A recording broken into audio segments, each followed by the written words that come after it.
আমার ভাতিজারা ব্যতীত আমার ভিডিওতে আর কেউ অ্যাড হোক, তো সব কিছু তো আর ভিডিওর মাধ্যমে শো করানো যায় না, এই আর কি। আসেন আপনাদেরকে উপরটা দেখাই। উপরে এটা হচ্ছে আপনাদের ঘাসের জমি, মূলত ঘাসের জমি। কিছুদিন আগে ঘাসের কাটিংগুলো লাগানো হয়েছে, পানি দেওয়া হইতেছে না তো, আর বৃষ্টি নাই চট্টগ্রামে, এখনও অবধি বৃষ্টি পড়ে নাই এই বছর। তার এই যে কাটিংগুলো শুকাই গেছে, এগুলো অনেক আগের কাটিং ঘাস আর কি, যারা ওয়ান মনে হয় এটা মানে নাম। আর এখানে মরিচ চারা দিছিলাম বর্ষার জন্য, তো হয়তো বা কাল পরশু থেকে এই মরিচের কাজ শুরু হবে। চারা অলরেডি বড় হয়ে গেছে, আপনাদেরকে দেখাই, এই যে বড় হয়ে গেছে, আগাছা জন্মেছে। ভাই একা মানুষ তো, মানে কত দিক টেকেল দিব। আলু চাষ করছে, ধান চাষ করছে, বেগুন চাষ করছে, তারপরে ওই পাশে কিছু মরিচও লাগাইছে, আবার ইদানিং শুনছি যে ঢেঁড়স লাগাইছে। তো উনি একলা মানুষ এত দিক দৌড়াইতে পারে না, আমি হালকা পাতলা সাপোর্ট দিই, সবসময় সাপোর্ট দিতে পারি না। আমি একটু আবার বাজারের ওদিক, আমার গ্রামের যে বাজার, ওখানে একটু আড্ডা ঠাড্ডা, পাশাপাশি টুকিটাকি কাজকর্ম ওখানেই করতাম। এখন মূলত আমি যতটুকু জানি, এখন আমি আল্লাহর রহমতে 100 সময় দিব আমার খামারে, পাশাপাশি আমার ভাইয়ের সাথে নিয়ত করছি। এখন বাদ বাকি আল্লাহ ভালো জানে। আর যে উঁচুয় যে অংশটা আছে না, এখানে আমাদের পিকনিক স্পট, মানে মাঝে মধ্যে করা হয় আর কি।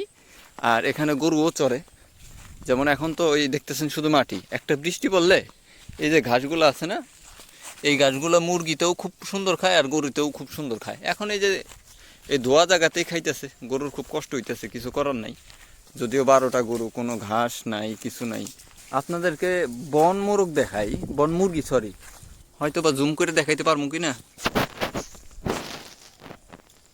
দেখছেন ওই যে হাঁটতেছে, ওই যে হাঁটতেছে একটু ফুকা, হ্যাঁ মাছ বরাবর দেখেন ওই যে হাঁটতেছে, এটা হচ্ছে বন মুরগি। আর মূলত এই আর কি, চাইলে বন মুরগি মারা যায়, কিন্তু মারি না, ওদের মতো ওরা থাক।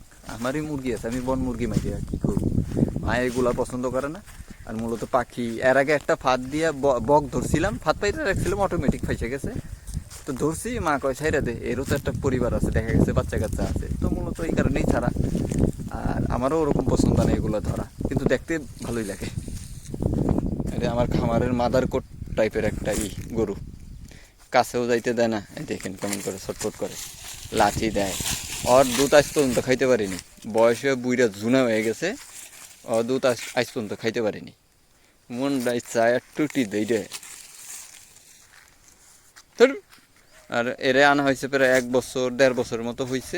বাছুর আনছিলাম, আল্লাহর রহমতে মাশাআল্লাহ অনেকটাই বাড়ছে, এবং শরীরটা একটু বাইজা গেছে যে ঘাস নাই তো ওই রকম, এই জন্য ও আবার তেমন কিছু কয় না, রোলানে হাত দিলেও কিছু কয় না, দেখছেন। তো আর কিছু দেখানোর মতো হয়তো বা আমার আপাতত নাই। আর সামনে কিছুদিন যেহেতু আলু তোলা শেষ, ও আচ্ছা ভালো কথা, মানে আমার আলু তোলা ঝামেলা আজকে শেষ আলহামদুলিল্লাহ। সামনে হয়তো বা কাজের ফাঁকে ফাঁকে আপনাদেরকে পিকনিকের ভিডিও দেখাবো, ভাতিজাদের নিয়ে পাহাড়িরা কিভাবে পিকনিক করে, বা পাহাড়ের অঞ্চলে টুকিটাকি কিভাবে পিকনিক করা হয়, তো সেগুলো নিয়ে ভিডিও বানায় দেখাবো ইনশাল্লাহ। তো এই আর কি আজকের ভিডিও, আশা করি এতটুকুই অফ রাখা দরকার, কেননা আর দেখানোর মতো কিছুই নেই। আর টুকিটাকি পাহাড় পর্বত যা আছে আশেপাশে আমাদের বাড়ির, সেটা হয়তো বা আমার ভিডিওতে প্রতিবারই আমি দেখাইছি, সেটা দেখাইলে হয়তো বা বেশি বোরিং হয়ে যাইতে পারে। অলরেডি শুরুর দিক দিয়ে বোরিং হয়ে গেছে, যারা এ পর্যন্ত আসছেন হয়তো বা ভিডিওটা ভালো লাগছে বিদায় এত দূর পর্যন্ত দেখতেছেন এখন, তো লাইক দিয়েন, কমেন্ট করে মতামত জানেন যে কোন টাইপের ভিডিও আপনারা চান। হ্যাঁ, ব্লগের মধ্যে যে কোন টাইপের ভিডিও আপনারা চান, ঠিক আছে। আর চ্যানেলটা কষ্ট করে সাবস্ক্রাইব করে দেন, যদি মন চায়, আমি ফোর্স করতেছি না, যদি মন চায়, ঠিক আছে। তো সবাই সুস্থ থাকেন, ভালো থাকেন, দোয়া করি। আল্লাহ হাফেজ, আসসালামু আলাইকুম।